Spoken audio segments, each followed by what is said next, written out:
आपण जेव्हा रेस्टॉरंटमध्ये जातो तेव्हा आपल्या थालीमध्ये एक मेनू ठरलेला असतो, तो म्हणजे पनीरची भाजी कोणतीही। आज मी तुम्हाला कढाई पनीर कसं करायचं, अगदी रेस्टॉरंट स्टाईल, काही अवघड नाही, अगदी सोपी आणि झटपट होणारी रेसिपी आहे।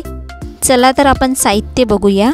तर इथे मी थोडे खडे मसाले घेतलेले आहेत, आपल्याला पनीर कढाईसाठी लागणार आहे। इथे थोडंसं घेतलेलं आहे जिरं, धन आणि इथे सुक्या मिरच्या घेतलेल्या आहेत। या 2 मिरच्या आहेत, मी या पद्धतीने तोडून घेतलेल्या आहेत आणि इथे मी घेतले आहे 4-5 काळ्या मिऱ्या।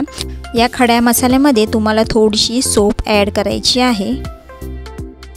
चला तर हे खडे मसाले सगळे आपल्याला भाजून घ्यायचे आहेत। तर इथे मी पॅन ठेवलेला आहे, पॅन गरम झाल्यावर हे जे खडे मसाले आहेत ते आपल्याला टाकायचे आहेत। तेल वगैरे काहीही टाकायचं नाही, जस्ट आपल्याला हे परतून घ्यायचे आहेत, म्हणजे गरम करून घ्यायचे आहेत। थोडासा असा कलर बदलायचा आहे, बाकी त्याला जास्त असं भाजायचं नाही, नाहीतर ते कडू लागतील। फक्त आपल्याला गरम करून घ्यायचे आहेत या पद्धतीने। गॅस हा मीडियम मी ठेवलेला आहे। पॅन मस्तच असा गरम झाला आहे आणि या पद्धतीने मी हलवून घेते सगळे मसाले, जेणेकरून ते एकसारखे भाजले जातील। पॅन तुम्ही थोडाफार पुढे मागे केला तरीही चालेल, नाही तर चमच्याने या पद्धतीने तुम्ही मसाले भाजून घ्या। हे बघा, आणि खडे मसाले आपल्याला एवढेच घ्यायचे आहे, याच्या व्यतिरिक्त कोणताही खडा मसाला टाकायचा नाही। तुमच्या घरात जर सोप असेल तर तीसुद्धा ॲड केली तर चालेल, नाही तर स्किप केली तरी चालेल। तर माझ्याकडे नव्हती म्हणून मी ती स्किप केलेली आहे, तुमच्याकडे असेल तर नक्की टाका। आता इथे मी गॅस बंद करून घेते। तर इथे मी एका प्लेटमध्ये हे सगळे मसाले काढून घेतलेले आहेत। आता हे आपल्याला मिक्सर जारमध्ये बारीक करून घ्यायचे आहेत। मसाले जे आपण भाजलेले आहेत ते थोडेसे थंड करून घ्यायचे आहेत। गरम आपल्याला मिक्सरमध्ये वाटायचे नाहीत, नाहीतर त्याचा एक गोळा वगैरे तयार होईल। त्यामुळे थंड झाल्यानंतर या पद्धतीने मिक्सरमध्ये बारीक करून घ्यायचे आहेत। चला आता आपण कोणत्या भाज्या लागणार आहे आणि काय साहित्य लागणार आहे कढाई पनीरला ते आपण बघूया। तर इथे मी शिमला मिरची घेतलेली आहे। आता तुम्ही जे भाज्याचं प्रमाण आहे ते कमी किंवा जास्त करू शकता। तर इथे मी शिमला मिरची अशी त्रिकोणी कापून घेतलेली आहे, जेणेकरून आपल्या कढाई पनीरला वेगळं असं एक लूक येईल। टॅमॅटोसुद्धा मी या पद्धतीने त्रिकोणी कापून घेतलेले आहेत। आता इथे मी 1 टॅमॅटो घेतले आहे, 1 शिमला मिरची घेतलेली आहे आणि इथे 2 मिरच्या आहेत, या पद्धतीने मी त्या उभ्या कापून घेतलेल्या आहेत। 2 मिरच्या 4 तुकडे केलेले आहेत त्याचे। इथे मी कांदा घेतला आहे, तो सुद्धा त्रिकोणी आकाराने कापून घेतलेला आहे, ह्याच्यामुळे भाजीला खूप सुंदर असा लूक येतो। तुम्ही साध्या पद्धतीने कापलं तरी चालेल, काही हरकत नाही।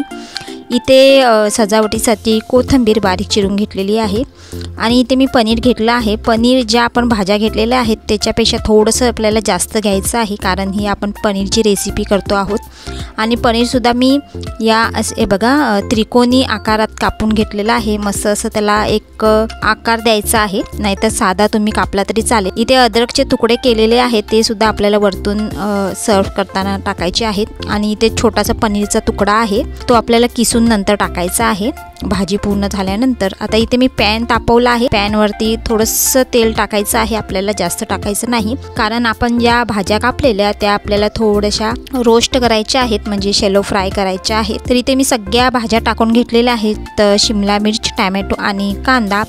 आता इथे कांदा मी मध्यम आकाराचा घेतलेला आहे, टॅमॅटोसुद्धा मध्यम आकाराचा आणि शिमला मिरचसुद्धा मी लहानच घेतलेली आहे, त्याच्यामुळे शिमला मिरचं प्रमाण इथं कमी वाटत असेल। आपल्याला ह्या शॅलो फ्राय करायच्या आहेत, या पद्धतीने आपल्याला पॅन हलवायचा आहे, जेणेकरून ते मस्त अशा फ्राय होतील। आता मी पनीरसुद्धा टाकलेलं आहे आणि या पद्धतीने बघा आपल्याला पॅन पुढे मागे करायचं आहे। तर इथे चमच्याने मी थोडंसं हलवून घेते, भाज्या वगैरे सगळ्या एकजीव करते सगळं। त्याला थोडासा ब्राऊन कलर येईपर्यंत आपल्याला या भाज्या, तसं तुम्हाला जमत नसेल तर पुढे पाठी पॅन केला तरी चालेल, नाहीतर तुम्ही चमच्याने सुद्धा ते ढवळू शकता। आता इथे मी थोडंसं मीठ टाकते आहे, मीठ अगदी कमी टाकायचं आहे, 1 चमच्यापेक्षा कमी मीठ टाकलेलं आहे। थोडीशी हळद, ती सुद्धा 1 चमच्यापेक्षा कमी अशी हळद। इथे मी टाकलेलं आपल्या लाल तिखट, जे मी जेवणामध्ये रोज वापरते। आणि इथे मिक्सर जारमध्ये जो आपण मसाला भाजून काढलेला खडा मसाला होता, तो सुद्धा मी इथे 1 चमचा टाकलेला आहे। लाल तिखट अगदी कमी टाकलेला आहे आणि पुन्हा मी आता चमच्याने ढवळून घेते आणि जे सगळे मसाले आपण जे टाकलेले ते एकजीव करते या भाज्यांमध्ये। आपल्याला जो मसाला टाकलेला तो पूर्ण ह्या भाज्यांना लागला पाहिजे, या पद्धतीने मी पॅन हलवते, जेणेकरून पूर्ण एकजीव होईल। मसाला आपण जो मसाला टाकला तो पूर्ण भाजीला लागेल, पनीरला लागेल। थोडं चमच्याने सुद्धा मी हलवून घेते।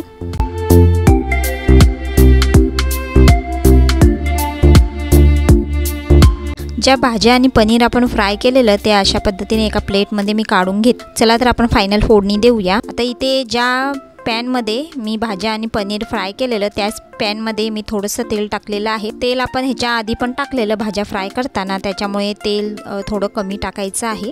तेल चांगलं गरम झाल्यानंतर आता इथे मी बारीक कांदा कापून घेतलेला आहे आणि त्याची पेस्ट केलेली आहे।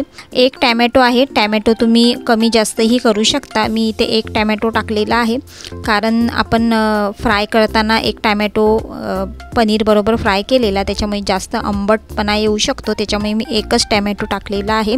भाजीची क्वांटिटी केवढी आहे त्या पद्धतीने तुम्हाला मसाला करायचा आहे। आता इथे मी दोघांसाठी भाजी करते त्या पद्धतीने मी मसाला घेतलेला आहे, म्हणजे एकंदरीत कांदा आणि टॅमॅटोचं मिश्रण घेतलेलं आहे। तेल कडकडीत तापल्यानंतर ते मिश्रण टाकायचं आहे आणि व्यवस्थित असं फ्राय करून घ्यायचं आहे। कांदा मी इथे 2 घेतलेला आणि टॅमॅटो 1। तर इथे मी थोडंसं मीठ टाकलेलं आहे। ह्याच्या आधी आपण मीठ टाकलेलं जेव्हा भाज्या आणि पनीर फ्राय करत होतो तेव्हा। त्याच्यानंतर इथे मी परत अर्धा चमचा मीठ टाकते। थोडीशी एकदम हळद जर जास्त वाढली तर जो लाल कलर येतो तो कमी होऊन जातो, त्यामुळे हळद आपल्याला कमी टाकायची आहे। आणि इथे मिरच्या टाकायचं मी विसरली, सुरुवातीला जेव्हा आपण तेल टाकतो तेव्हाच मिरच्या टाकायच्या आहे, म्हणजे एकंदरीत चव येऊन जाते मिरचीची। तर इथे मी टाकायचं विसरली, तर आता मी टाकलेले आहे आणि व्यवस्थित असं हा फ्राय करून घ्यायचा आहे मसाला। तुम्ही कांद्याचं किंवा टॅमॅटोचं प्रमाण कमी जास्त करू शकता। इथे आता मी दोघांसाठी केलेलं आहे, त्यामुळे मी 2 कांदे आणि 1 टॅमॅटो घेतलेला आहे। इथे मी 1 चमचा लाल तिखट टाकलेला आहे, जे आपलं घरगुती लाल तिखट असतं, जो आपण रोजचा मसाला वापरतो जेवणामध्ये, तो इथे मी टाकलेला आहे। आता इथे मी गरम मसाला किंवा लाल तिखट वेगळं टाकलेलं नाही, कारण एकच मसाला आहे। गरम मसाला, लाल तिखट हा एकच आहे। बाकी जे खडे मसाले असतात ते सुद्धा एकत्रच केलेले आहेत, त्यामुळे मी एक वेळेला 6 मसाला टाकलेला आहे। तुमच्याकडे जर वेगवेगळा टाकला जात असेल तर तुम्ही वेगवेगळा सुद्धा टाकू शकता। इथे मी अद्रकचे थोडे काप टाकलेले आहेत आणि थोडे 2-4 असे ठेवलेले आहेत नंतर आपल्याला गार्निशिंगसाठी। आता इथे जो खडा मसाला आपण भाजलेला 1 चमचा आणि थोडासा पाव चमचा असा मी टाकलेला आहे। पूर्णपणे मी टाकलेला नाही मसाला, थोडासा वापरला आहे। आता इथे कलर येण्यासाठी एक अर्धा चमचा मी लाल तिखट वापरलेला आहे। हे बेडगी मिरचीचं लाल तिखट आहे। रेसिपीला खूप सुंदर असा कलर येण्यासाठी मी इथे कलरची मिरची वापरलेली आहे। तर या पद्धतीने मसाला व्यवस्थित असा फ्राय करून घ्यायचा आहे। तर इथे आपण प्लेटमध्ये जे फ्राय केलेले भाज्या आणि पनीर आपण काढलेलं ते ह्याच्यामध्ये टाकायचं आहे। व्यवस्थित असं एकजीव करायचं आहे, हलवून घ्यायचं आहे पॅनमध्ये। खूपच ड्राय वाटत असेल तर तुम्ही थोडंसं पाणी टाकलं तरी चालेल। तर इथे मी कांदा टॅमॅटो बारीक चॉप करून तो मिक्सरला वाटलेला। तुम्हाला जर तो मिक्सरला वाटायचा नसेल तर तुम्ही डायरेक्ट पॅनमध्ये टाकला तरी चालेल। फोडणी देताना डायरेक्ट तुम्ही कांदा टॅमॅटो पॅनमध्ये टाकून व्यवस्थित अशी त्याची ग्रेव्ही करून घ्यायची आहे।